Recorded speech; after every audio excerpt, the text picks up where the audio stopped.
सबैजनालाई स्वागत छ आर्ट्स टेक्नोलोजी च्यानलमा।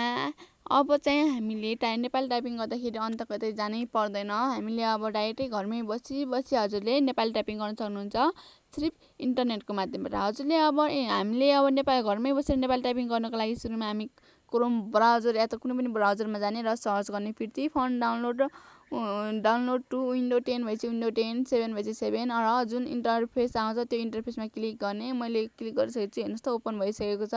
अब मैले डाउनलोड फन्ट गर्छु। डाउनलोड फन्ट भइसकेपछि हाम्रो डाइरेक्टै डाउनलोड हुँदैन, हामीले चाहिँ यसमा भेरिफाई गर्नुपर्छ।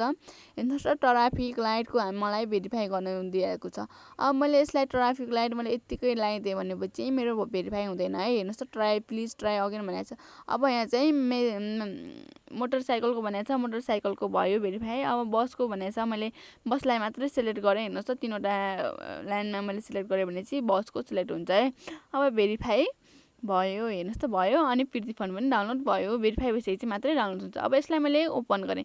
अब यसलाई पनि मैले ओपन गरेँ र 2वटा फाइल देखाएको छ। एउटा HTML हो, HTML नयाँ इन्टरफेस खोल्यो भने अर्को प्रिती नर्मल छ। यसलाई चाहिँ नेपालीबाट देखाएको छ। मैले यसलाई इन्स्टल गरेँ र इन्स्टल गरिसकेपछि चाहिँ अब मैले हेर्न सक्छु है। हेर्नुहोस् त अब मैले माइको अफिसमा गएर प्रिती सर्च हाल्यो भने PRETI प्रिती सर्च हाल्यो भने चाहिँ मैले नेपाली लेख्न सक्छु। अब नेपाली लेख्दाखेरि समस्या भएन। अब हजुरले मलाई त नेपाली लेख्नै आउँदैन, कसरी लेख्ने भन्नुहुन्छ भने क ख ज्ञसम्म र अहसम्म मैले अर्को भिडियो बनाएको छु। त्यो भिडियोमा अवश्य हेर्नु होला। क खदेखि ज्ञसम्म र अदेखि अहसम्म कसरी लेख्ने मैले पुरै भिडियो सिकाएको छु।